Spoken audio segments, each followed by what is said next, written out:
B. Collins. Peter B. Collins, news and comment. It's Tuesday, May 23rd, 2017. You've heard about the case of Seth Rich, the Democratic National Committee staffer who was mysteriously murdered last July. And there are people who theorize that he may have been the person who leaked massive amounts of documents from the Democratic National Committee servers. But the corporate media wants you to look the other way. Do not be drawn into conspiracy theories, they tell us, because you need to embrace the official conspiracy theories that we publish based on anonymous leaks in our outlets every day. So Exhibit A is from Huffington Post today. The headline reads, Hannity continues pushing Seth Rich conspiracy theory as Fox News retracts story. Now, this article, which is about 3 pages long, makes 9 different references to conspiracy theories. And they're all negative.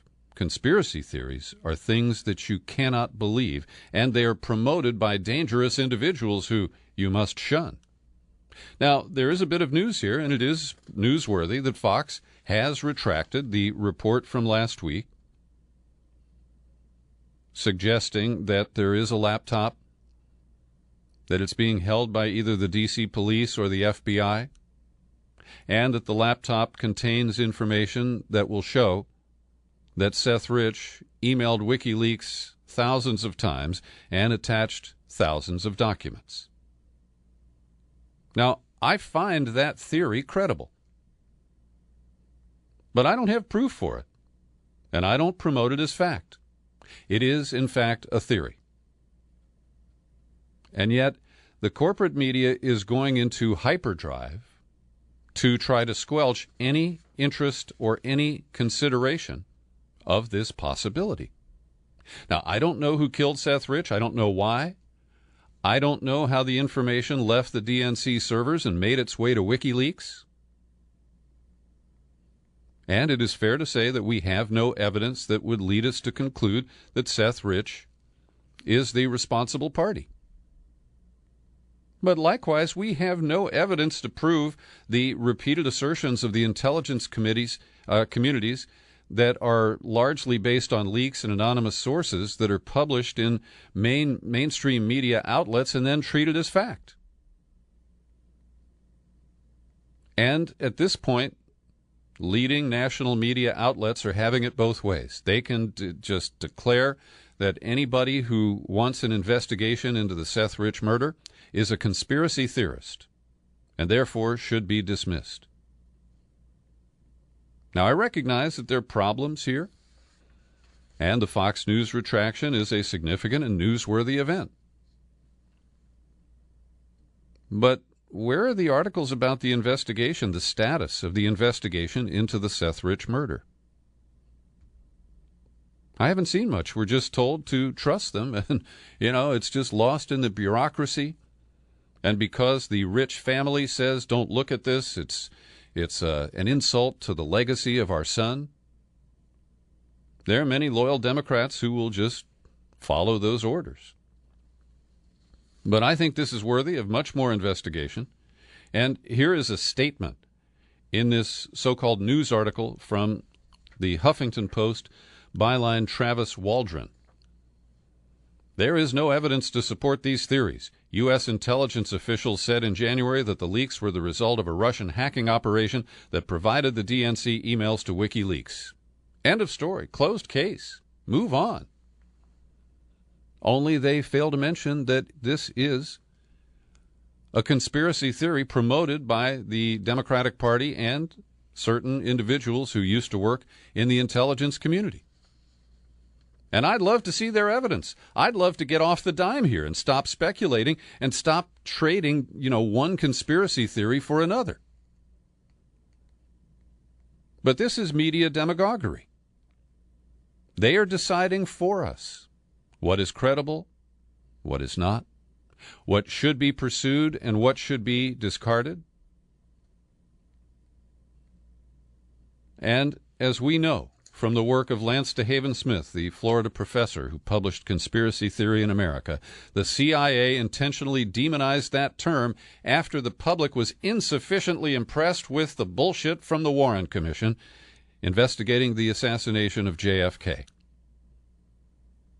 And the epithet of conspiracy theory is alive and well and used to shut down people's minds. And I, for one, will not permit it. I will remain skeptical, and I will keep calling them as I see them. Now, Margaret Sullivan used to write the ombudsperson articles for the New York Times. She's now at the Washington Post, media columnist, and in what is labeled a perspective piece, headlined, "The Seth Rich Lie and How the Corrosion of Reality Should Worry Every American." Now, Margaret only uses 3 mentions of the term conspiracy theory, but instead she weaponizes Alex Jones. And there's a tidbit of news here because the White House has apparently issued some temporary credentials to InfoWars to attend those beautiful briefings that Sean Spicer holds in the White House press room. And in order to drive home the point that Alex Jones equals conspiracy theory equals, idiotic thinking and you must reject it, Margaret Sullivan dutifully rolls out a little refresher. In the past, please recall what constituted news at InfoWars. That 9/11 was planned and executed by the U.S. government, that President Obama was not an American citizen, and that the massacre of small children at the Sandy Hook Elementary School in Connecticut was a hoax carried out by actors. Now, as you know, I challenge the official narrative of 9/11, but I've never said that it was planned or executed by the U.S. government. But it's convenient to take Alex Jones, make him the extreme, and then define everyone else by that ridiculous standard. I also have honest questions about the narrative of Sandy Hook, but I don't believe actors were involved. I've seen no evidence to prove that. But the official story and the real-time coverage as the events unfolded at Sandy Hook have some serious contradictions. Am I an outlier, a conspiracy theorist, because that is my impression from the information that I've digested? All right. So then Margaret Sullivan goes on to pile on with Alex Jones by adding in Sean Hannity. Now, Sean Hannity has been pursuing the Seth Rich angle. He does go over the top with speculation that, Hillary's hitmen had him executed. And so, once again, using a brush to paint the most extreme position and then lump anybody who challenges the orthodoxy into the loony bin, this is a tactic of media demagoguery. And so I find this to be amusing and also compelling. And it suggests to me that the establishment media are scared shitless, that all of the speculative reporting, the conspiracy theories that they've been feeding us since last summer, will collapse if it's actually proven that Seth Rich was the source of the DNC leaks. And again, I'm not invested in any particular theory or any particular outcome. I am demanding evidence. And instead, we get speculative bullshit. So now returning to the officially approved narrative, Mike Flynn took the Fifth Amendment yesterday, declining to respond to subpoenas from the Senate Intelligence Committee. And this is no surprise. It's hardly news. Because of the special counsel at the Justice Department, this pattern will be repeated. Because we've seen in the past that when congressional hearings are held before a special counsel or independent prosecutor announces his or her findings, that these witnesses have to be afraid of incriminating themselves. So I think Mike Flynn did take the fifth of Stolichnaya. But we'll see how it proceeds from there. Then we have John Brennan promoting the official conspiracy theory. He's the former CIA director, up on the Hill today, saying he became concerned last year that the Russian government was trying to influence members of the Trump campaign to act on Moscow's behalf. Quote, Brennan, I encountered and am aware of information and intelligence that revealed contacts and interactions between Russian officials and U.S. persons involved in the Trump campaign that I was concerned about because of known Russian efforts to suborn such individuals. It raised questions in my mind about whether Russia was able to gain the cooperation of those individuals. And then he added, I don't know whether such collusion existed. How about some evidence, Mr. Brennan? If you encountered and are aware of information and intelligence, there are ways that you can put out there the name of the file without revealing what's in that file, and then you can challenge Donald Trump to declassify that file so that we can see the evidence that you claim you were exposed to. And short of that, you're playing games with us. And I do understand why Trump supporters feel that he is being necklaced. And I'd like to see what the truth is. I'd like to see the evidence. Brennan went on to say that he has a grudging respect for Russian intelligence capabilities, and he expects them to continue to try to exploit elections. And he said that he believes that Russia had two aims. When asked whether the Russian government wanted to simply hurt Hillary or was actively trying to secure the election of Trump, he says, my assessment is it was both. Well, assessments don't mean anything. That's not evidence. That's not sworn testimony. That's not factual. That's not based on a witness. It's just blather. Now, Trump has muddied the waters further. And let me hasten to add that what I'm about to say is based on a leak from two unidentified former American officials. One of them may be John Brennan. Because it's reported by the New York Times that Trump asked the country's top two intelligence officials to make public statements saying there was no evidence of collusion between his campaign and Russian officials. Dan Coates, who was just getting the keys to his office as Director of National Intelligence in late March, got a phone call from the Donald, and so did Mike Rogers, the admiral who's chief of the National Security Agency. And we're told that both men rebuffed the request from Trump, which they saw was as an inappropriate effort to inject politics into their work. So we are here in this Alice in Wonderland situation where the loudest and most often repeated claims are taken as fact despite the obvious lack of evidence, and a theory about a potential cause that doesn't involve a foreign actor and the kind of hacking that has yet to be proven is dismissed as conspiracy theory. Be careful who you believe and what sources you trust. The Islamic State is claiming responsibility for the Manchester Arena bombing, a suicide bomber, last night that killed 22 and injured more than 59 people. And the skeptic in me says this could be true. But also, the suicide bomber can't talk. And we don't yet know if he was inspired or directed by the Islamic State. And this kind of opportunist claim of responsibility is something we've seen in the past. That said, it's a real tragedy, and I have great sympathy for the people, the innocent people, who were killed or injured in this pointless attack. So we're now getting some reflection on Trump's trip to the Middle East. He's moving on to Rome today, the Vatican, and then the G7 and NATO conferences before he returns to the U.S. But heads are being scratched about exactly what he's up to and what he thinks he's doing. And it appears that by going first to Saudi Arabia, then to Israel, that he's trying to rewarm and rehash the 2002 plan that was put together by Saudi Arabia and members of the Arab League and approved by 22 nations in the Arab League back in 2002.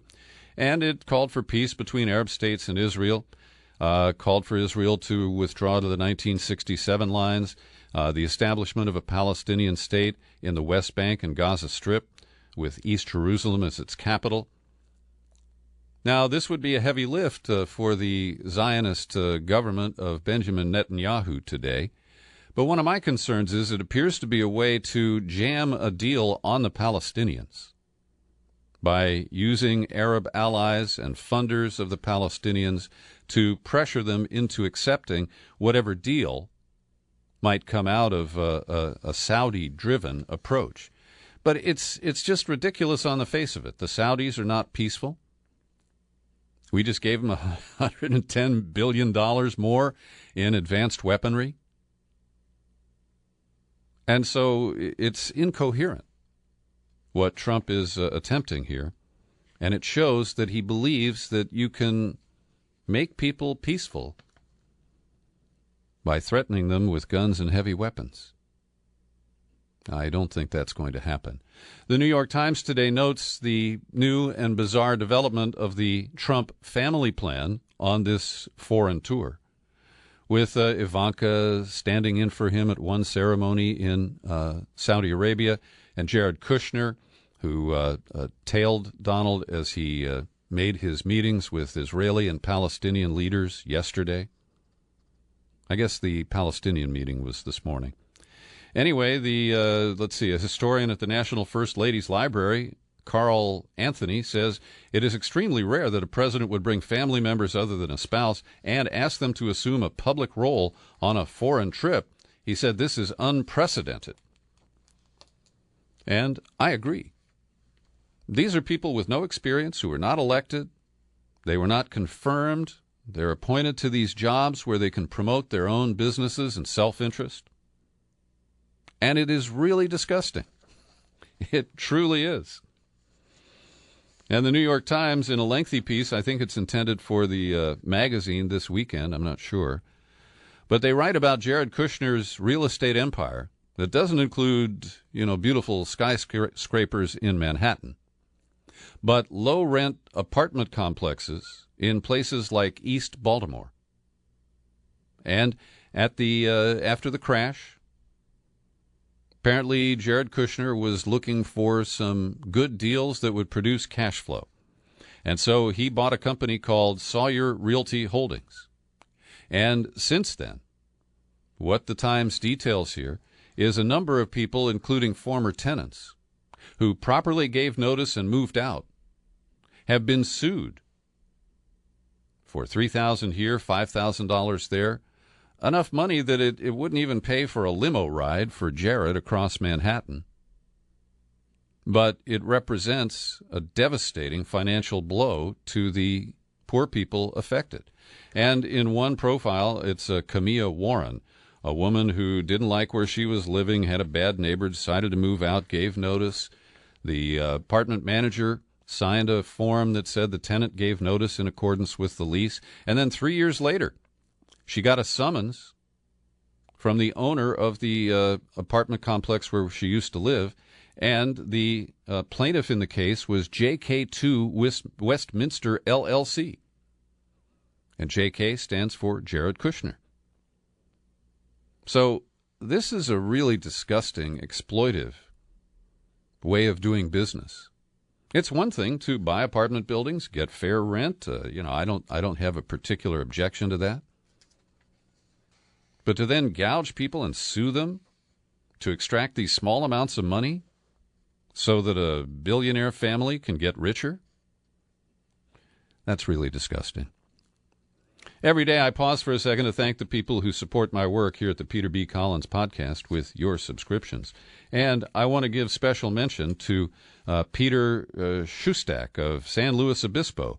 He dropped me a note over the weekend with a nice check. He said he doesn't want a bonus book because his eyes can't handle the small print. And he listens on a regular basis using an internet radio. Used to hear me on the AM dial a few years ago. Peter, I'm really touched by your note and by your support of the Peter B. Collins Podcast, and you have my gratitude. I also want to mention Andrew Harnack and George Reeves and also Susan Lundgren. They are staunch supporters of this podcast, and I invite you to join in. Come on over to peterbcollins.com. Click on the menu button, pull it down, click on Become a Subscriber. That takes you to the sign-up page, and there you choose an option that's comfortable for you. Today, I'm releasing to subscribers another interview, a post-mortem on the loss of Hillary Clinton in the presidential race last year. The new book is called How I Lost by Hillary Clinton.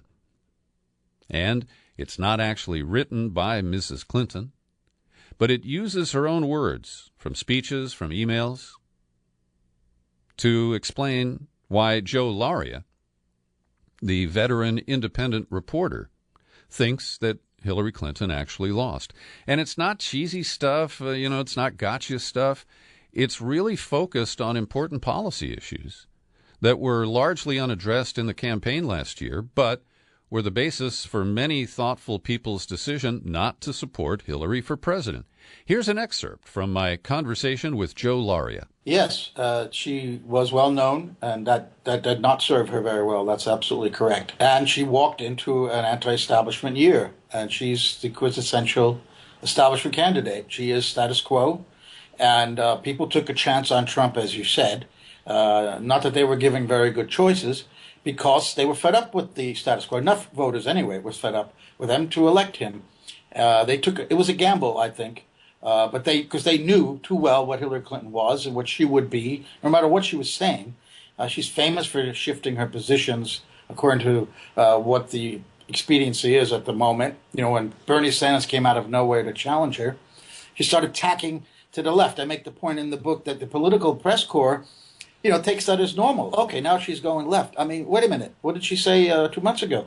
So it's clear it's not just Hillary Clinton. All politicians seem to be able to easily change core positions. They have no conviction, and they proved that. And this time, that she didn't get away with that, and a lot of stuff that establishment politicians like her have gotten away with for decades. You can hear the full interview with Joe Lauria about his book, How I Lost by Hillary Clinton. It's available for subscribers today at peterbcollins.com and most of our outlets. And I'm getting some blowback from the subject of the interview we released yesterday, the author of The Destruction of Hillary Clinton, Professor Susan Bordeaux, who I guess didn't enjoy the interview because after I posted it, and there's an automatic post of each interview on Facebook, Carl Howard, an intrepid supporter of this podcast, put up a note. He said, "Peter, this woman's misandrous conclusions are infuriating to listen to. This is like fighting with Joy Reid," that's an MSDNC anchor, "and getting absolutely nowhere." And then Professor Bordeaux responded, "Thanks for the compliment." She's responding to Carl. "Joy Reid is great. As for the interview, Peter was much more interested in lecturing me on his own views than exploring mine in the book. He had a clear agenda, despite the pretense of respect, as is obvious from his little summary." The little summary she derides is the typical text that I write to accompany each podcast with details of who it is, what their book's called, and what we talked about. And she thinks I had an agenda. Well, I made it clear before the interview that I didn't agree with her on many things. And in the interview, I was very clear on what we did agree on and what we didn't. And the idea that I was lecturing her, I've gotten that response from professors before. They believe that it's their role to lecture, and we should just serve up little softball tips to get them to talk about their book and how brilliant they are. Anyway, she later said, Bordeaux, that she was being ironic to Carl Howard. And then, apropos of no trigger, she added one other post. "Peter's summary, far from being dismissive of the email scandal, I have a whole chapter on it which Peter refused to engage with.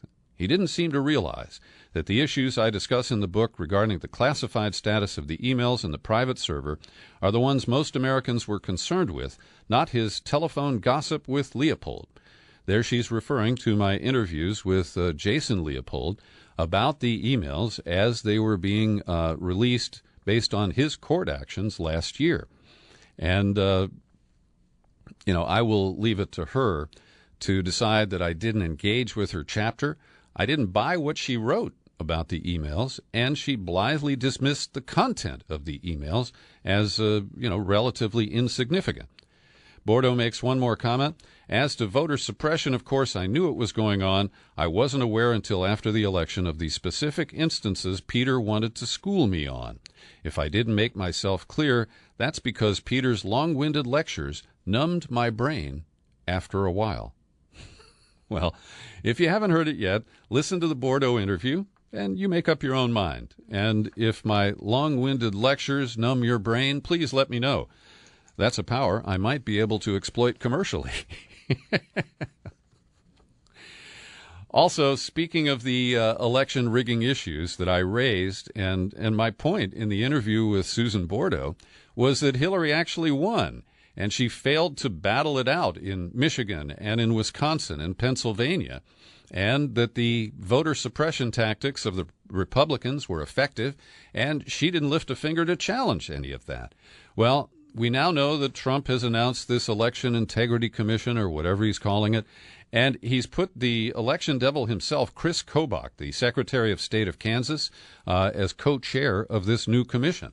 Well, the ACLU has been chasing Kobach, and they have filed a motion in a Kansas voting rights case to make the documents that he carried to his meeting with Donald Trump back during the transition, and that a crafty photographer was able to focus on and get a readable picture of.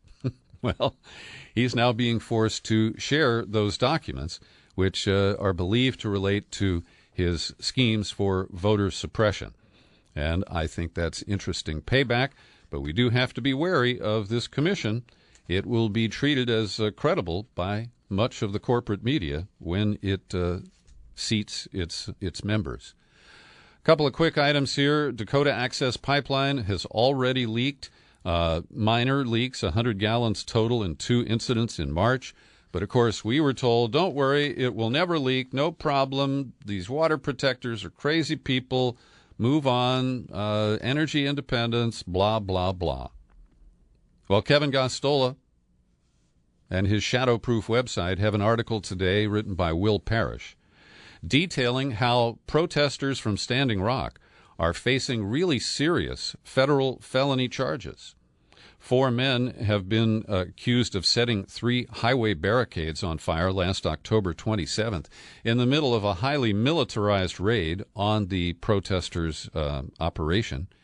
Another, Michael Marcus, was indicted on identical charges, and the Oglala Sioux woman, Red Fawn Follis, is also facing 3 federal felonies as a result of their protests, and these seem to be very heavy-handed. We'll see if they can be sustained by evidence. I personally am doubtful. I rarely have good news these days about immigration, but 58,000 people who are Haitians currently living in the United States have been given an extension to at least next January. They're on a special grant to stay in the United States because conditions in Haiti are so dreadful, and this is a rare moment of compassion, or is it just expediency, from the Trump administration. Jeff Sessions, that would be Jeffrey Beauregard Jim Crow Sessions, playing Attorney General in the Trump reality show. He has finally coughed up a definition of sanctuary cities. They are those that violate a federal law requiring local and state governments to share information with federal officials about immigrants' citizenship or legal status. And he had to do this to satisfy a judge, and in those proceedings, the letter from Sessions is admitting that the ability of the federal government to cut off funds to sanctuary cities is sharply limited. It has to be contemplated in the grant of the money that's already been made. Now, future grants can be based on these kinds of stipulations, but currently, the long arm of the Justice Department to take back or cut off funds to jurisdictions that don't collaborate with immigration appears to be sharply limited. Now, Trump administration, in his absence today, announced the budget plan. It is, of course, dead on arrival. Democrats won't support it, and even many Republicans are queasy about the cuts to domestic programs, including the Medicaid cuts that are included in the Obamacare repeal, and also $272 billion in cuts to welfare.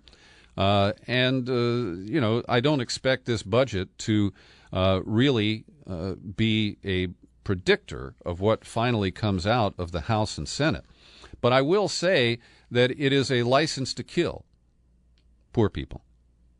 And it will give cover to extreme conservatives and so-called budget hawks to make the most gruesome cuts, like Meals on Wheels and other lifeline programs, so that they can boost defense spending and fund huge tax cuts for people who don't need them. And finally today, as Fox News drops to number 3 in the ratings, and that is a bit of a surprise, I heard Rush Limbaugh explain it that, this is intentional, because the Murdochs are angling for approval in other jurisdictions. He was really vague about it. He's talking about how in Britain the Murdochs are once again trying to take full control of the Sky news channel, and the regulators are looking at Fox News in the United States and say, well, we don't want that kind of crap.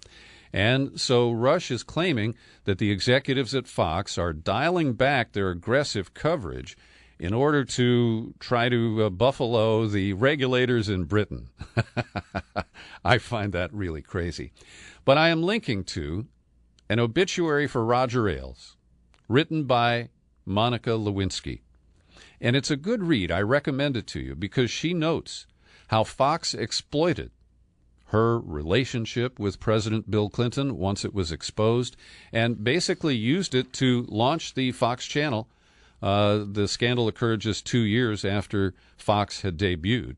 And she recites that at one point after the story broke, Fox asked its viewers to vote on this question: is Monica Lewinsky an average girl or a young tramp looking for thrills? And she goes on to say that our world of cyberbullying and chyrons, trolls, and tweets was forged in 1998. As an historian put it, it's a culture of humiliation in which those who prey on the vulnerable in the service of clicks and ratings are handsomely rewarded. Monica Lewinsky, you can say what you want, but she's a pretty smart woman, and I'm glad to hear her voice on this issue. Thanks for joining me today for my news and comment podcast. I always welcome your reaction. Email Peter at peterbcollins.com. Happy trails to you until we meet again. Happy trails to you. Keep smiling